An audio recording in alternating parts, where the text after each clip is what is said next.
영상으로 예배하는 이들 주님의 이름으로 환영하고 축복합니다. 어제 우리 김송지 목사님께서 세상을 떠나셔서 77세로 부천 순천향병원에 계신데 오늘 오후 3시에 입관을 하게 되어지고 내일은 아침 6시에 출관을 하는 시간을 갖게 됩니다.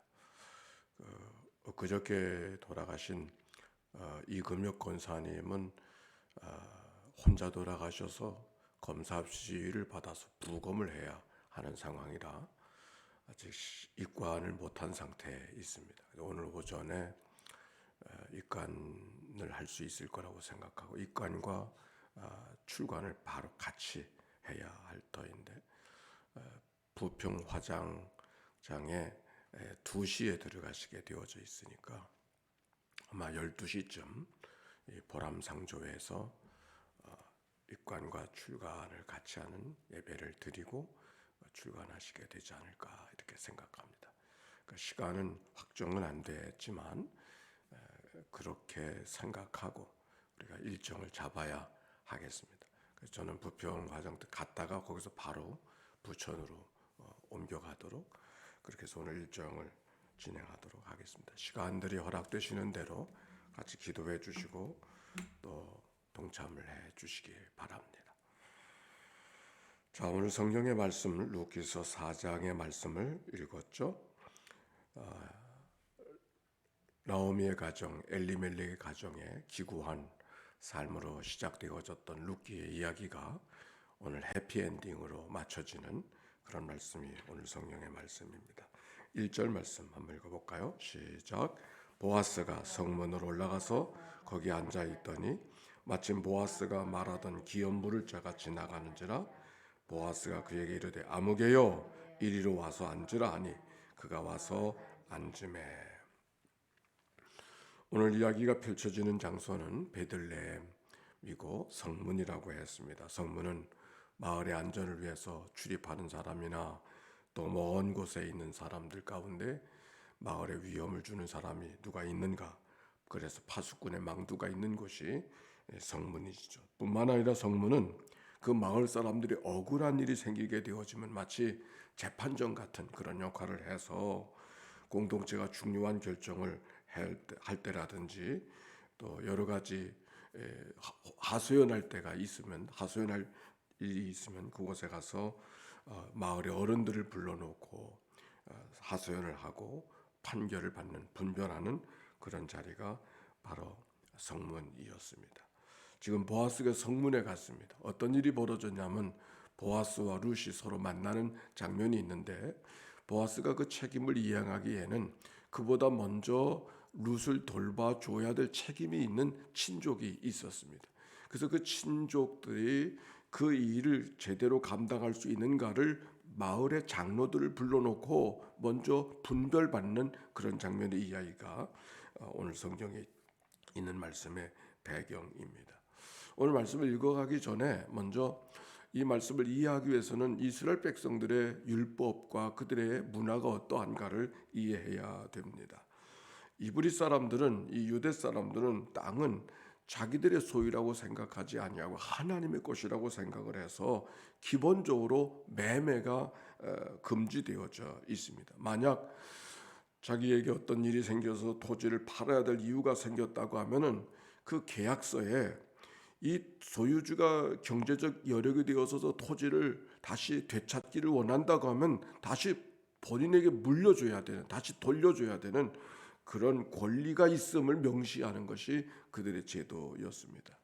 그리고 혹시 경제적으로 되찾을 수 있는 권리, 능력이 없어서 되찾을 수 없다 할지라도 신년이 되어지면, 즉 안식년, 7년마다 돌아오는 안식년이 7번 되어지는 바로 그때가 신년이거든요. 7철이 49, 50년째 되어지는 해. 그때가 되어지면 다시 다 원주인에게 돌려줘야 되는 그런 제도를 갖고 있습니다. 그걸 뭐라 그러냐면 기업 무른다, 토지 무르기라든 그런 말로 표현하고 있어요. 왜냐하면 모든 토지는 다 하나님의 것이라고 하는 그런 고백이 있어서 권리가 개인에게 있지 않았던 그들의 전통을 이야기하고 있는 것입니다. 뿐만 아니라 형제들 가운데 결혼을 한 사람이 자식이 없이 떠나게 되어지면은 자식이 없어서 떠나게 되어지면 형제들 가운데 그 형네 집에 자손을 이어줘야 되는 책임을 갖게 되어집니다. 만약 이 책임은 이건 의무이기 때문에 그 책임을 감당하지 않으면 그 마을에서 쫓겨나든지 그 사람은 아주 책임을 지지 못한 사람을 왕따를 시키는 그런 제도가 그들 가운데 있었음을 알게 되어지는데 그 친족들이 토지를 물려준다든지 또 그 대를 물려준다고 하는 거, 결혼을 해서 그건 자기의 자손을 갖는 것이 아니라 형의 자손이 되어지고 형의 기업을 이어가야 될 책임이 다른 형제들에게 있었다고 하는 것을 기억하고 오늘 말씀을 이해를 해야 되는 것입니다. 보아스가 성문에 올라가서 자기보다 토지 기업을 이어가야 될 친족이 지나가는 것을 바라보고 마침 지나갔어요.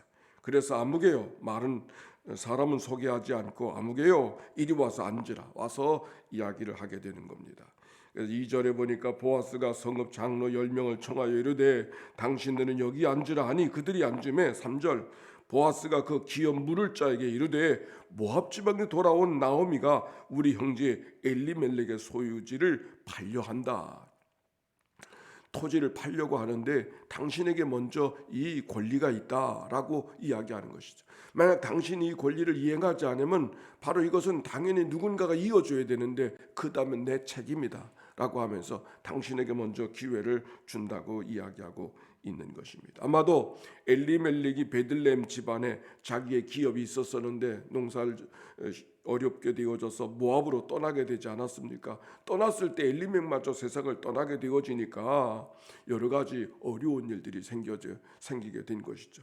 엘리멜렉이 다시 돌아와서 그 모든 것들을 다시 회복하려고 하는데 그 회복하는 과정 속에 보아스라는 사람이 등장하게 된 것이죠. 그래서 4절에 보니까 내가 여기 앉아 있는 이들과 내 백성의 장로들 앞에서 그것을 사라고 내게 말하여 알게 하였노라. 만일 내가 물으려면 물으려니와 만일 내가 물으지 아니하면 내게 고하여 알게 하라. 네 다음은 나요, 그 외에는 물을 자가 없다 하면서 보아스가 지금 그 아무개가 이야기합니다. 근데 아무개가 뭐라고 대답했습니까? 4절 맨 마지막 절에 보니까 그가 이르되 내가 물으리라 하는지, 내가 그렇게 하겠노라고 대답을 한 거예요. 아마도 그 아무개라는 사람도 경제적 여력이 괜찮았던 사람 같습니다. 그런데 그에게 5절에 이렇게 말합니다. 보아스가 다시 말하는 거죠. 보아스가 이르되 네가 나오미의 손에서 그 밭을 사는 날에는 죽은 자의 아내 모압의 여인 룻에게서 사서 그 죽은 자의 기업을 그의 이름으로 세워야 할지니라 하니, 아까 말씀했지 않습니까? 형수 취수법이라고 하는 그 법은 자기의 자손을 이어가는 것이 아니라 그 집안의 자손을 이어가야 되니까 그것을 통해서 결혼도 해야 되고 결혼을 하게 되어지면 그것이 자기의 소유가 아니라 그 기업, 그 집안의 일들을 이어가야 된다는 이야기를 하게 되어졌었을 때 6절의 말씀, 그 아무개 기업 물을 자가 이르되 나는 내 기업에 속내가 있을까 하여 나를 위하여는 물으지 못하노니 내가 물을 것을 네가 물으라, 나는 물으지 못하겠노라 하는지라. 처음에는 자기가 하겠다고 이야기하더니 이것을 통해서 그 룻의 집안이라는 것은 지금 룻이라는 사람은 이방 여인 아닙니까? 모압 여인 아닙니까? 그를 통해서 그것이 그 집안의 일들이 될 것이라고 이야기하게 되어지니까 그 아무개가 그러면 난 못하겠다고 이야기하고 있는 것이죠. 이 아무개와 보아스의 두 사람이 등장합니다.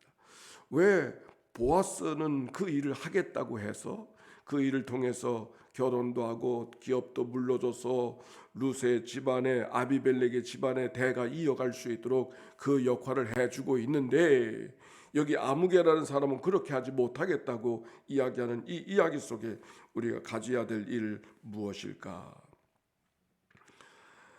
아무개는 집안의 어른으로서의 역할을 포기하는 거죠. 아무개와 보아스가 다 능력은 됐어요. 능력은 됐는데 아무개는 그 일을 포기하고 보아스는 그 일을 감당하겠다고 이야기하는 이유가 어디에 있을까? 그 아무개는 아마도 그 일을 통해서 내게 이익이 되는가 이익이 되지 않는가 그것만을 갖고 판단하고 있는 모습이죠. 내가 손해가 되는가, 내가 이익이 되는가, 그것만을 판단하고 아주 개인적인 판단을 하는 거예요.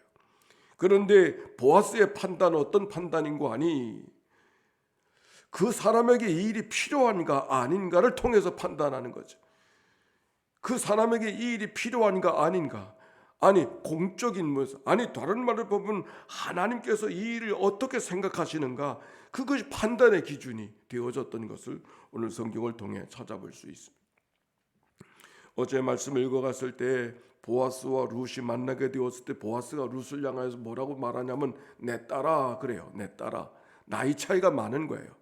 이거는 한 젊은 남자와 젊은 여자의 로맨스의 만남의 이야기가 아니고 어떻게 하나님께서 마땅히 해야 될 책임을 감당하고 있는가 아닌가, 이런 눈으로 오늘 성경의 말씀을 보아야 된다는 사실을 기억하게 되어 그 말씀을 우리가 먼저 기억해야 됩니다.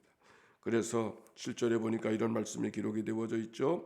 옛적 이스라엘 중에 모든 것을 무르거나 교환하는 일을 확정하기 위하여 사람이 그의 신을 벗어 그의 이웃에게 주었더니 이것이 이스라엘 중에 증명하는 전례가 된지라. 이에 기업 물을 자가 보아스가 이르되 네가 나를 위하여 사라하고 그의 신을 벗는지라. 그 기업 물을 자가 기업을 포기하기 위해서 어떤 제스처를 취하게 되었냐면 신발을 벗는 거예요. 신발을 벗는다고 하는 얘기는 권리를 포기한다고 하는 이야기. 신발은 그의 신분을 이야기하고 있고 그 사람의 재산을 이야기하고 있고 양반이라는 사실을 표현하고 있는 것인데, 자기의 신발을 벗어서 보아스에게 넘겨주고 맨발이 되어진다는 것은 권리를 포기하는 이야기가 오늘 성경 속에 기록이 되어져 있어요. 그래서 룻이 보아스의 신부가 될 자격을 얻게 되어지고 보아스가 룻이 서로 만나서 자녀를 낳게 되어지고 그 자녀를 통해서 나오미의 가정의 대를 이어가는, 엘리멜렉의 대를 이어가는 그런 역사가 오늘 성경 속에 기록이 되어져 있어요. 그래서 오늘 성경에 보니까 여기 13절에 이런 말씀이 기록이 되어져 있어요. 이에 보아스가 룻을 맞이하여 아내를 삼고 그에게 들어갔더니 여호와께서 그에게 임신하게 하심으로 그가 아들을 낳은지라. 여인들이 나오미에게 이르되 찬송할지어다. 여호와께서 오늘 네게 기업 물을 자가 없게 하지 아니하셨도다. 그 아이의 이름은 이스라엘 중에서 유명하게 되기를 원하노라. 이는 내 생명의 회복자며 내 눈의 복량자라. 곧 너를 사랑하는 일곱 아들보다 귀한 네 며느리가 낳은 자로다 하니라. 나오미가 아기를 받아 품에 안고 그의 양육자가 되니 그의 이웃 여인들이 그에게 이름을 지어주어 주되 나오미에게 아들이 태어났다 하여 그의 이름을 오벳이라 하였는데 그는 다윗의 아버지인 이새의 아버지였더라. 오늘 여기 성경 속에는 룻과 보아스의 만남으로만 이야기가 되어지지 않냐고, 바로 그것이 다윗의 자손을 이어가는, 다윗의 왕가를 만들어가는 그 시초가 되어지는 이야기로 이어지고 있는 것을 성경 속에 말씀 속에 발견하게 되는 것이, 오늘 성경에 있는 이야기, 족보의 이야기는 마치 마태복음 1장 예수님 족보가 여기 기록되어져 있지 않습니까? 예수님의 족보가 지금 이미 등장하고 있는 것이죠. 오늘 성경에 있는 이야기가 우리에게 주려고 하는 이야기는 룻과 보아스의, 룻의 효성스러운 이야기가 처음에는 전개가 되어졌어요. 그 이야기가 진행되다가 룻과 보아스의 따뜻한 사랑, 어른스러운 모습, 그 모습이 오늘 성경을 통해 룻기를 통하여 발견하게 되어집니다. 뿐만 아니라 오늘 말씀 속에서 우리가 보아야 될 것은 이 룻이라고 하는 이방 여인들이 바로 유대인의 족보 속에, 예수님의 족보 속에 그 이방 여인이 지금 편입되어지는 이 놀라운 역사가 성경 속에 기록이 되어져 있는 거예요. 즉 유대인들만을 위한 복음의 역사가 아니라 하나님의 구원의 역사가 이방인들까지 지경이 넓혀지고 있음을 이야기하는, 그래서 룻과 보아스의 만남은 한 여인과 한 남자의 만남이 아니라 유대인이었던 보아스와 이방인이었던 룻의 만남을 통해서 유대인의 왕가의 역사가 이어지고 있다고 하는 또 다른 사실을 우리에게 증거해주고 있음을 알게 되는 것이죠. 룻기는 그런 면에서 우리에게 많은 복음을 가르치고 구원의 역사가 무엇인가를 가르치고 있는 것을 발견하게 됩니다. 참 룻기는 4장으로 기록되어져 있지만 우리 하나님의 교회가 어떤 교회가 되어야 되는지, 우리 그리스도인들이 어떤 그리스도인이 되어야 되는지, 우리 믿는 사람들 특별히 지도자들이 어떤 지도자들이 되어야 되는지 우리가 그런 마음과 고백을 가져야 될 것입니다. 아무쪼록 우리가 함께 룻을 마치면서 하나님의 구원의 은혜가 우리 교회 속에 그렇게 또 같이 동일하게 닮아가는 은혜가 있어서 하나님의 교회가 신실한 믿음의 삶, 룻과 같이 나오미를 따라가는 신실한 믿음의 삶일 뿐만 아니라 그 신실한 믿음의 삶을 통해서 또 보아스 같이 어른의 신앙, 나오미의 신앙, 그런 믿음의 삶이 우리 가운데 있기를 바라고, 하나님의 복음의 경계가 교회 안에 머무르지 아니하고 지역사회와 이웃들에게 하나님의 구원의 역사가 흘러가는 은혜가 우리 모두를 통해서 나타나게 되어지는 아름다운 일들이 만들어지는, 그런 씨앗이 만들어지는 오늘 또 이 시대가 되어졌으면 좋겠습니다. 우리 같이 그런 마음으로 하나님 앞에 기도하는 시간 갖겠습니다. 함께 기도합니다. 복음의 역사가 하나님의 교회 속에 흘러나서 이웃 속에, 지역사회 속에 아름답게 증거되게 하시옵소서. 슬픔을 당한 가정이 하나님의 위로가 임하게 하옵소서. 함께 하나님 앞에 기도합니다. 사랑이 많으시고 자비로우신 아버지 하나님 감사합니다. 새벽을 깨워 주께로 달려나오게 하시고 주와 더불어 하늘의 삶을 살아가도록 인도하신 하나님께 감사와 찬송과 영광을 올려드립니다. 하나님 룻을 통해서 들려진 하나님의 복음의 역사, 룻에서 아름다운 결정과 고백과 믿음의 신실함을 우리가 배워갈 수 있도록 인도해 주옵소서. 나오미 어른스러움과 보아스의 마음속에 품어주고 기도해주고 축복해주는 그 어른의 마음이 이 하나님의 교회 모든 이들의 마음이 되게 해 주시옵시고, 지나간 일들이 여러 가지 일들이 마음에 상처와 아픔을 주지만 그것 때마다 우리 마음 어른의 마음으로 품고 돌보아주고 걸어가는 믿음의 삶이 되도록 축복하여 주시어서 이 하나님의 교회가 어른의 축복이 함께하는 하나님의 교회가 되게 해 주옵소서. 아버지 하나님이여, 이방 여인 룻을 통해서 복음의 역사가 이루어졌던 것을 발견하면서 하나님의 구원의 역사가 하나님의 성전 안에 머물러 있지 아니하고 하나님의 성전을 뛰어넘어 지역사회 속에, 마을 속에, 이웃들 속에 하나님의 거룩한 구원의 역사가 임하도록 축복하여 주시오. 우리를 사용하여 주시고 우리들을 일컬어 주장하여 주시옵소서. 슬픔을 당한 가정이 있습니다. 하나님 찾아가 만나 주시길 원합니다. 하나님이여, 그들의 모든 허물과 죄는 십자가 뒤에 감추어 주시옵시고 하나님께서 기뻐하시는 저 약속된 하나님의 나라, 우리 모두가 다 그곳에 언젠가는 부름받게 될 때에 먼저 가신 이들을 만나 배울 수 있는 믿음의 고백들이, 기대가, 희망이, 소망이 우리 가운데 임하도록 인도하여 주시옵소서. 병상에서 이 아침을 맞이하는 식구들을 기억하시고 코로나 때문에 어려워하는 식구들을 찾아가 만나 주시어서 하나님, 그들이 떨쳐내고 믿음으로 극복하며 살아가 예배할 자를 찾으신 하나님 앞에 내가 여기 있습니다, 나를 보내소서 고백하며 걸어가는 믿음의 삶이 되도록 축복해 주옵소서. 이 한날을 다 주께 의탁합니다. 홀로 주장해 주시고 영광 받아 주시옵소서. 감사합니다. 자비로우신 하나님, 오늘도 이 아침 먼저 단잠을 깨워 주님 앞에 달려나와 기도하게 하시고 주와 더불어 한 달의 삶을 살아가도록 인도하신 하나님께 감사와 찬송과 영광을 올려드립니다. 오늘 룻을 통해서, 나오미를 통해서, 보아스를 통해서 이뤄가는 하나님의 구원의 역사를 보았사오니 하나님이 오늘도 우리가 살아가는 모든 생활 속에 하나님의 큰 구원의 역사가 우리 속에 있음을 기억하고 우리가 신실한 마음으로, 분별하는 마음으로 주님의 뜻을 구하고 살아가는 저희들 되도록 인도해 주시옵소서. 하나님의 교회가 어른의 마음으로 서로와 서로를 섬기고 축복해주는 하나님의 교회가 되게 해주소서. 지난 일들 때문에 마음에 무겁고 상처 있던 모든 일들 떨궈내게 하여 주시옵시고 하나님이 기뻐하시는 믿음의 교회로 축복해 주옵소서. 오늘 슬픔을 당한 가정이 하나님의 위로가 임하게 주시옵시고 하나님의 위로와 평강과 소망이 함께하는 귀한 시간들로 이끌어 주옵소서. 병상에서 이 아침을 맞이하는 식구들 모두에게 하나님의 은혜를 베풀어 주시고 치유와 회복의 아침이 되도록 인도해 주옵소서. 코로나 때문에 어려워하는 식구들을 찾아가 만나 주시옵시고 오늘을 잘 견디고 오늘을 잘 감당할 수 있는 이 한날이 되게 해주셔서 하나님 허락하신 때 소망과 용기로 하나님 앞에 반응할 수 있는 저희들이 되도록 이끌어 주옵소서. 특별한 기도 제목 갖고 기도하는 저들의 기도를 기억하시고 마음의 소원을 두고 뜻을 행하신 아버지 하나님, 저들의 가는 것들이 하나님의 도우심 속에, 하나님의 은혜 속에 성령의 인도하심을 따라 걸어갈 수 있도록 도와 주옵소서. 하나님의 나를 위하시면 누가 나를 대적하리요. 이 믿음으로 승리하는 이 하루가 되게 하옵소서. 우리를 구원하신 예수님의 이름으로 기도하옵나이다. 아멘. 이제는 성부, 성자, 성령 삼일째 하나님의 크신 은혜와 사랑과 역사가 새벽을 깨워 주께 다가서는 주의 백성들 가운데 이제와 같이 영원히 함께해 주시기를 축원하옵나이다. 아멘.